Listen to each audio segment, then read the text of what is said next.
Chapter 33 Joe's Journal, New York, November. Dear Marmee and Beth, I'm going to write you a regular volume, for I've got heaps to tell you, though I'm not a fine young lady traveling on the continent. But when I lost sight of father's dear old face, I felt a trifle blue, and might have shed a briny drop or two, if an Irish lady with 4 small children, all crying more or less, hadn't diverted my mind, for I amused myself by dropping gingerbread nuts over the seat every time they opened their mouths to roar.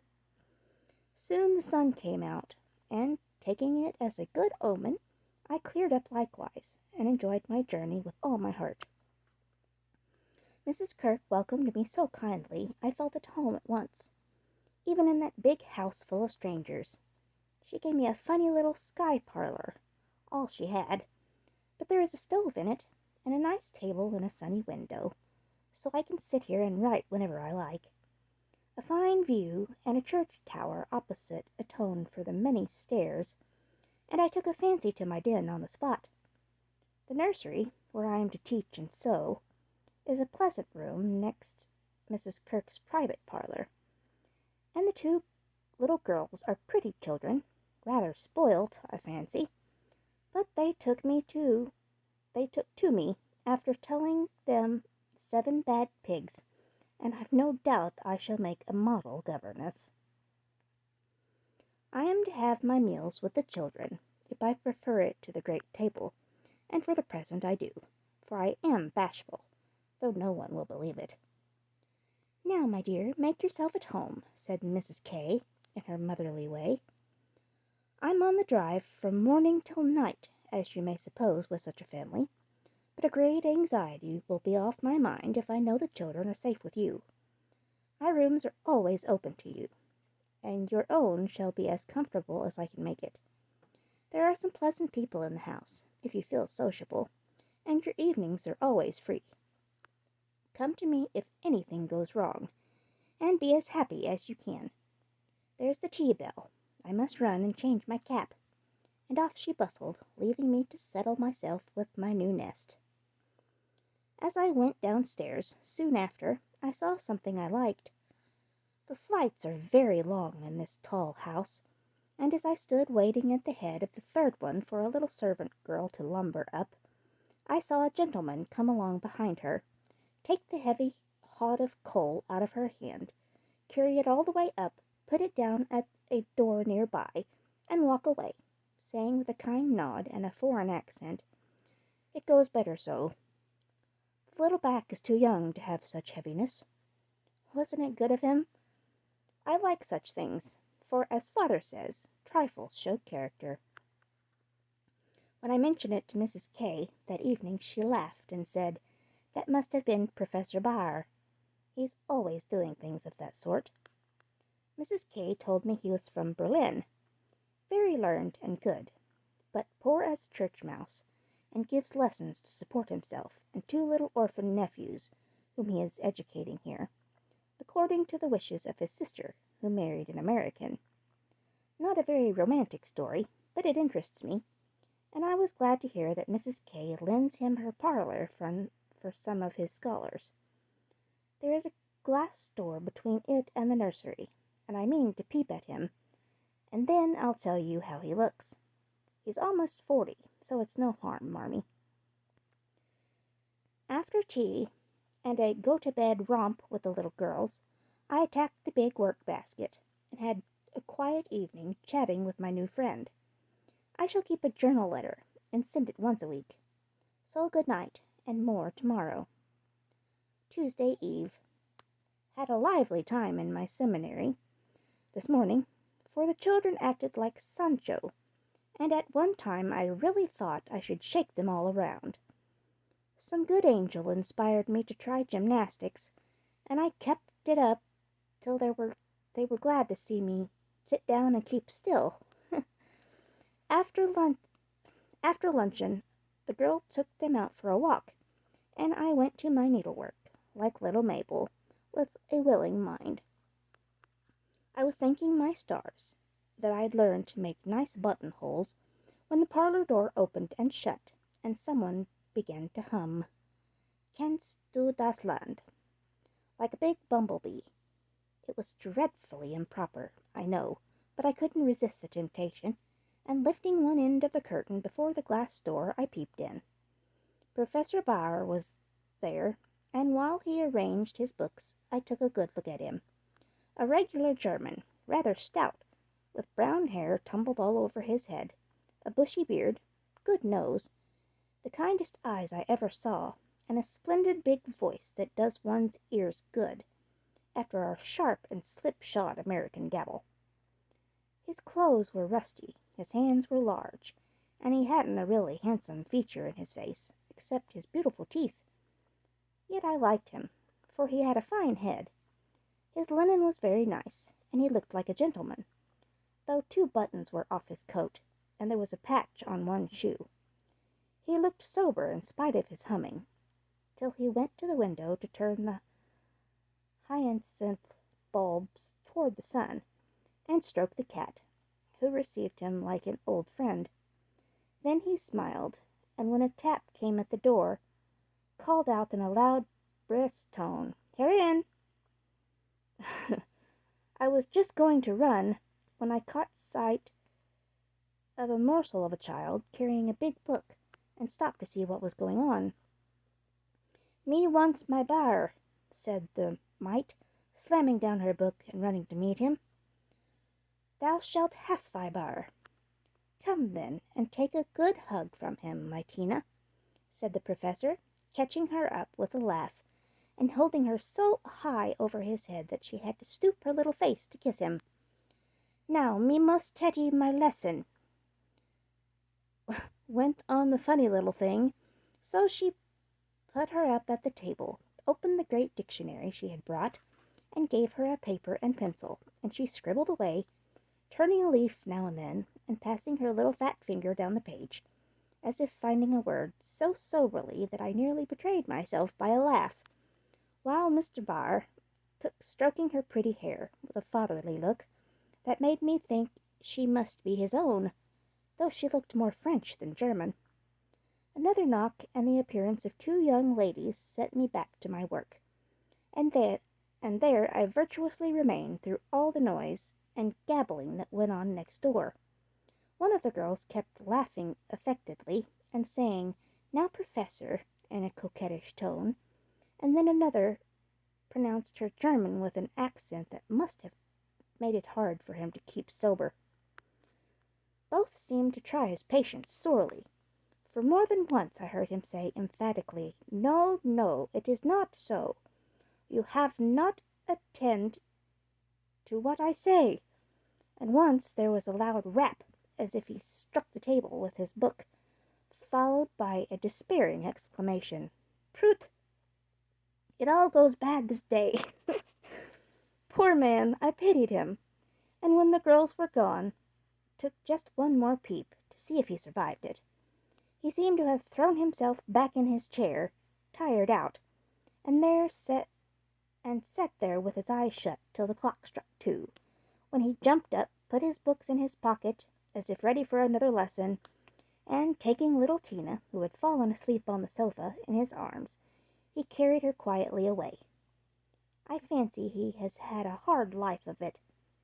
Mrs. Kirk asked me if I wouldn't go down to the 5 o'clock dinner, and feeling a little bit homesick, I thought I would just to see what sort of people are under the same roof with me. So I made myself respectable, and tried to slip in behind Mrs. Kirk, but as she is short, and I'm tall, my efforts at concealment were rather a failure. She gave me a seat by her, and after my face cooled off, I plucked up courage and looked about me. The long table was full, and everyone intent on getting their dinner, the gentlemen especially, who seemed to be eating on time, for they bolted in every sense of the word, vanishing as soon as they were done. There was the usual assortment of young men absorbed in themselves, young couples absorbed in each other, married ladies and their babies, and old gentlemen in politics. I don't think I shall care to have much to do with any of them, except one sweet-faced maiden lady, who looks as if she had something in her, cast away at the very bottom of the table with the professor, shouting answers to the questions of a very inquisitive, deaf old gentleman on one side, and talking philosophy with a Frenchman on the other. If Amy had been here she'd have turned her back on him forever, because, sad to relate, he had a great appetite, and shovelled in his dinner in a manner which would have horrified her ladyship. I didn't mind, for I like to see folks eat with a relish, as Hannah says, and the poor man must have needed a deal of food after teaching idiots all day. As I went upstairs for dinner, or after dinner, two of the young men were settling their hats before the hall mirror, and I heard one say low to the other, "Who's the new party?" "Governess, or something of that sort." "What the deuce is she at our table for?" "Friend of the old lady's." "Handsome head, but no style." "Not a bit of it." "Give us a light and come on." I felt angry at first, and then I didn't care, for a governess is as good as a clerk, and I've got sense, if I haven't style, which is more than some people have, judging from the remarks of the elegant beings who clattered away, smoking like bad chimneys. I hate ordinary people. Thursday. Yesterday was a quiet day, spent in teaching, sewing and writing in my little room, which is very cosy, with a light and fire. I picked up a few bits of news, and was introduced to the professor. It seems that Tina is the child of the Frenchwoman who does the fine ironing in the laundry here. The little thing has lost her heart to Mr. Barr, and follows him about the house like a dog whenever he is at home, which delights him, and he is very fond of children, though a bacheldore. Kitty and Minnie Kirk likewise regard him with affection, and tell all sorts of stories about the plays he invents, the presents he brings, and the splendid tales he tells. The young men quiz him, it seems, call him Old Fritz, Lagerbier, Ursa Major, and make all manner of jokes on his name, but he enjoys it like a boy, Mrs. K. says, and takes it so good-naturedly that they all like him, in spite of his foreign ways. The maiden lady is a Miss Norton, rich, cultivated, and kind. She spoke to me at dinner today, for I went to table again. It's such fun to watch people.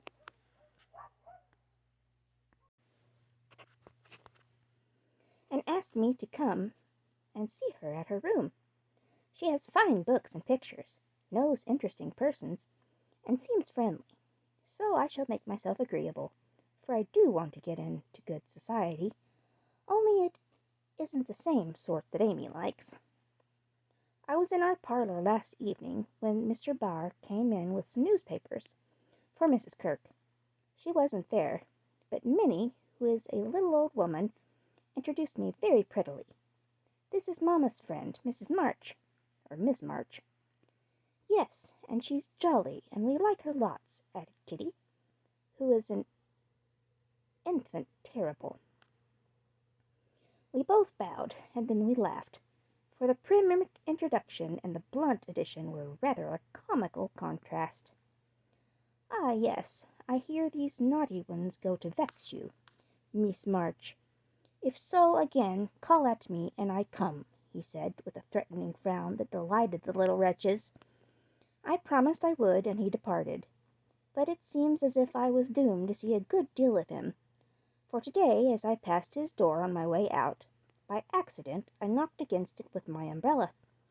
It flew open, and there he stood in his dressing gown, with a big blue sock on one hand and a darning needle in the other. He didn't seem at all ashamed of it, for when I explained and hurried on, he waved his hand, sock and all, saying in his loud, cheerful way, "You have a fine day to make your walk. Bon voyage, mademoiselle." I laughed all the way downstairs, but it was a little pathetic, also, to think of the poor man having to mend his own clothes. The German gentlemen embroider, I know, but darning hose is another thing, and not so pretty. Saturday. Nothing has happened to write about, except a call on Miss Norton, who had a room full of lovely things, and who was very charming, for she showed me all her treasures, and asked me if I would sometimes go with her to lectures and concerts as her escort, if I enjoyed them. She put it as a favor, but I'm sure Mrs. Kirk had told her about us, and she does it out of kindness to me. I'm as proud as Lucifer, but such favors from such people don't burden me, and I accept it gratefully. When I got back to the nursery there was such an uproar in the parlor that I looked in, and there was Mr. Barr down on his hands and knees, with Tina on his back, Kitty leading him with a jump rope, and Minnie feeding two small boys with seed cakes, as they roared and ramped in cages built of chairs. We are playing we are playing Nargery, okay, explained Kitty. This is mine Effalont, added Tina. Effalont, elephant, added Tina, holding on by the professor's hair. Mamma always allows us to do what we like Saturday afternoon, when Franz and Emil come, doesn't she, Mr. Barr? Said Minnie. The Effalont sat up, looking as much in earnest as any of them, and said soberly to me, I give you my word it is so. If we make too large a noise you shall say, Hush! to us, and we go more softly. I promised to do so, but left the door open, and enjoyed the fun as much as they did, for a more glorious frolic I never witnessed. They played tag and soldiers, danced and sung, and when it began to grow dark they all piled on the sofa about the professor, while he told charming fairy stories of the storks on the chimney tops, and the little kobolds who ride the snowflakes as they fall. I wish Americans were as simple and natural as Germans, don't you? I'm so fond of riding. I should go spinning on forever if motives of economy didn't stop me. For though I've used thin paper and written fine, I tremble to think of the stamps this long letter will need. Pray forward Amy's as soon as you can spare them. My small news will sound very flat after her splendors, but you will like them, I know. Is Teddy studying so hard that he can't find time to write to his friends? Take good care of him for me, Beth, and tell me all about the babies, and give heaps of loves to everyone. From your faithful Jo. P.S. On reading over my letter it strikes me as rather Bowery, but I'm always interested in odd people, and I really had nothing else to write about. Bless you. My precious Betsy, December. As this is to be a scribble-scrabble letter, I direct it to you, for it may amuse you, and give you some idea of my goings-on. For, though quiet, they are rather amusing, for which, oh, be joyful! After what Amy would call Herculean efforts in the way of mental and moral agriculture, my young ideas begin to shoot, and my little twigs to bend as I could wish. They are not so interesting to me. They are not so interesting to me as Tina and the boys, but I do my duty by them, and they are fond of me. Franz and Emil are jolly little lads, quiet after my own heart, for the mixture of German and American spirit in them produces a constant state of effervescence. Saturday afternoons are riotous times, whether spent in the house or not, for on pleasant days they all go to walk, like a seminary, with the professor and myself to keep order. And then such fun! We are very good friends now, and I've begun to take lessons. I really couldn't help it, and it all came about in such a droll way that I must tell you.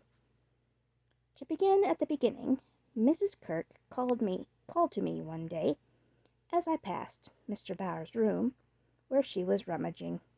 Did you ever see such a din, my dear? Just come and help me put these books to rights, for I've turned everything upside down trying to discover what he has done with the 6 new handkerchiefs I gave him not long ago. I went in, and while we worked, I looked about me, for it was a den, to be sure. Books and papers everywhere, a broken meerschaum, and an old flute over the mantelpiece, as if done with. A ragged bird, without any tail, chirped on one window-seat, and a box of white mice adorned the other.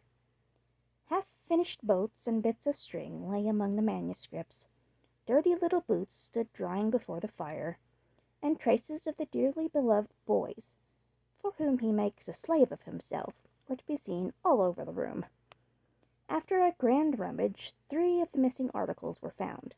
One over the bird cage, one covered in ink. Sorry, I lost my place. One covered in ink, and a third burnt down, having been used as a holder. Such a man, laughed good-natured Mrs. K., as she put the relics in the rag bag. I suppose the others are torn up to rig ships, bandage cut fingers, or made kite tails. It's dreadful, but I can't scold him. He's so absent-minded and good-natured. He lets those boys ride over him roughshod. I agreed to do his washing and mending, but he forgets to give out his things, and I forget to look over them. So he comes to a sad pass sometimes. "Let me mend them," said I. "I don't mind it, and he needn't know. I'd like to. He's so kind to me about bringing my letters and lending books. So I have got things in order, and knit heels into 2 pairs of the socks, for they were boggled out of shape with his queer darns. Nothing was said, and I hoped he wouldn't find it out, but one day last week he caught me at it.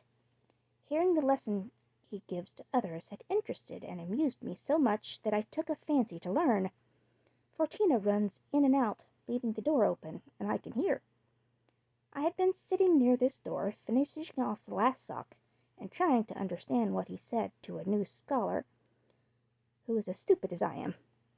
The girl had gone, and I thought he had also, it was so still, and I was busily gabbling over a verb, and rocking to and fro in a most absurd way, when a little crow made me look up, and there was Mr. Bower looking and laughing quietly, while he made signs to Tina not to betray him.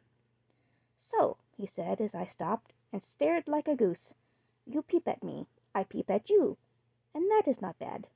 But see, I am not pleasanting when I say, have you a wish for German?"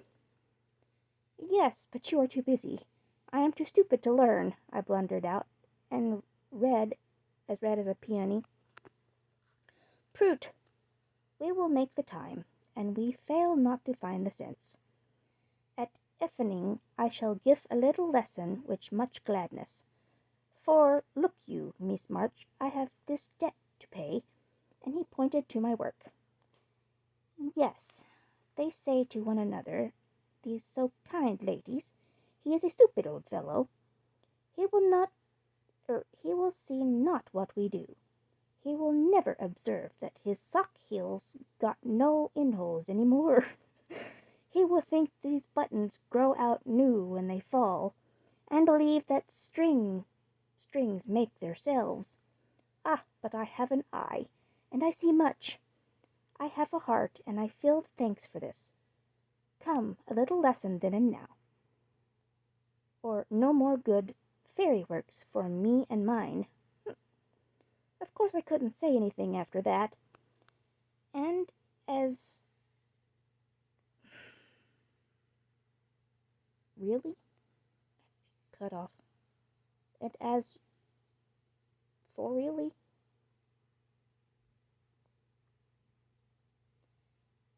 and as it is really a splendid opportunity, I made the bargain, and we began. That's not right, but it makes sense.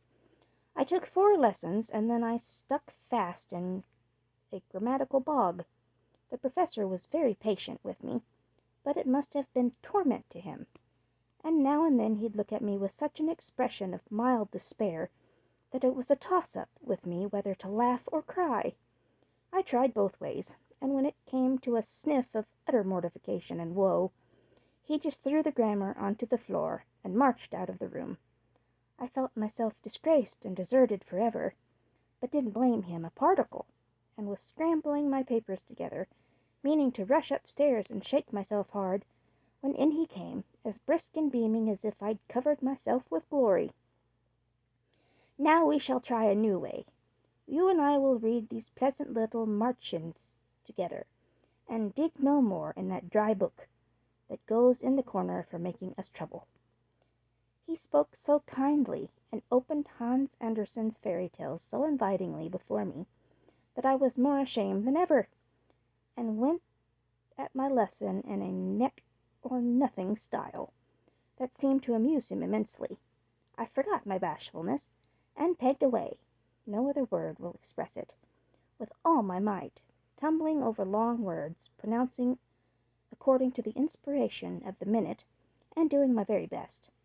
When I finished reading my first page and stopped for breath, he clapped his hands and cried out in his hearty way, "Das ist gut! Now we go well. My turn. I do him in German. Give me your ear." And away he went, rumbling out the words with his strong voice, and a relish which was good to see as well as hear. Fortunately the story was the Constant Tin Soldier, which is droll, you know, so I could laugh, and I did, though I didn't understand half he read, for I couldn't help it. He was so earnest, I so excited, and the whole thing so comical.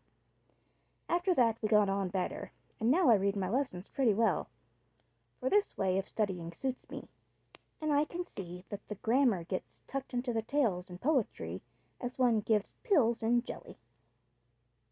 I like it very much, and he doesn't seem tired of it yet, which is very good of him, isn't it?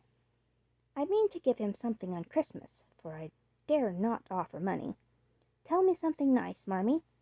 I'm glad Laurie seems so happy and busy that he has given up smoking, and lets his hair grow. You see, Beth manages him better than I did. I'm not jealous, dear. Do your best. Only don't make a saint of him. I'm afraid I couldn't like him without a spice of human naughtiness. Read him bits of my letters. I haven't time to write much, and that will do just as well. Thank heaven Beth continues so comfortable. January. A happy New Year to you all, my dearest family, which of course includes Mr. L. and a young man by the name of Teddy. I can't tell you how much I enjoyed your Christmas bundle, for I didn't get it till night, and had given up hoping. Your letter came in the morning, but you said nothing about a parcel, meaning it for a surprise, so I was disappointed, for I'd had a kind of a feeling that you wouldn't forget me. I felt a little low in my mind, as I sat up in my room after tea, and when the big, muddy, battered-looking bundle was brought to me, I just hugged it and pranced. It was so homey and refreshing, and I sat down on the floor and read and looked and ate and laughed and cried in my usual absurd way. The things were just what I wanted, and all the better for being made instead of bought. Beth's new ink bib was capital, and Hannah's box of hard gingerbread will be a treasure. I'll be sure and wear the nice flannels you sent, Marmee, and read carefully the books Father has marked. Thank you all, heaps and heaps. Speaking of books reminds me that I'm getting rich in that line, for on New Year's Day Mr. Bauer gave me a fine Shakespeare. It is one he values much, and I've often admired it.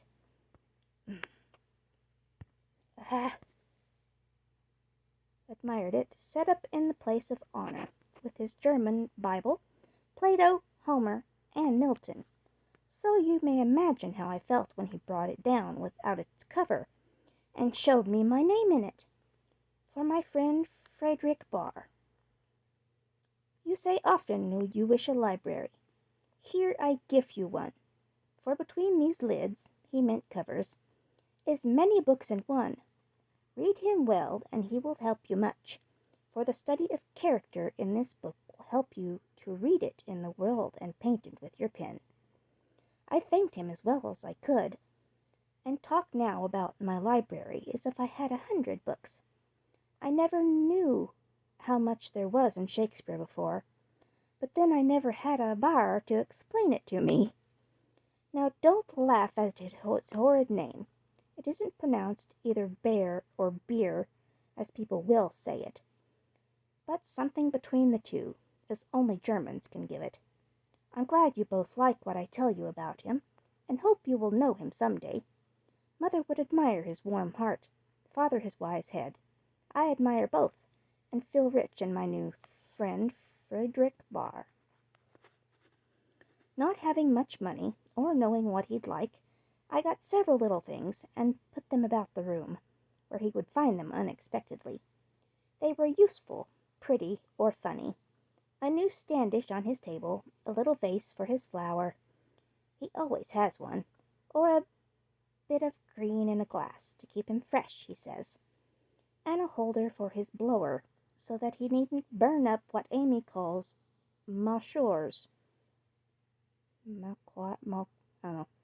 I made it like those Beth invented, a big butterfly with a fat body, and black and yellow wings, worsted feelers, and bead eyes. I took his fancy immensely, and he put it on his mantelpiece as an article of virtu. So it was rather a failure after all.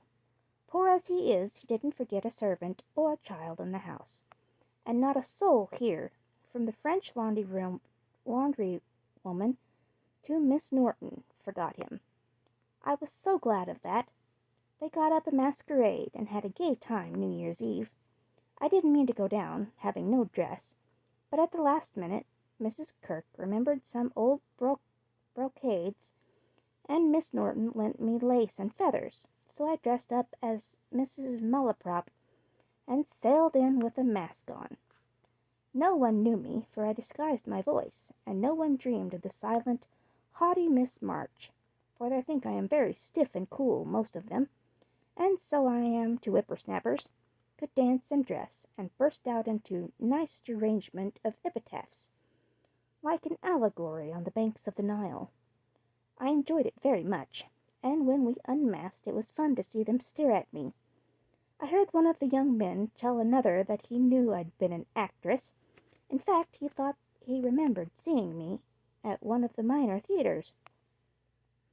Meg will relish that joke.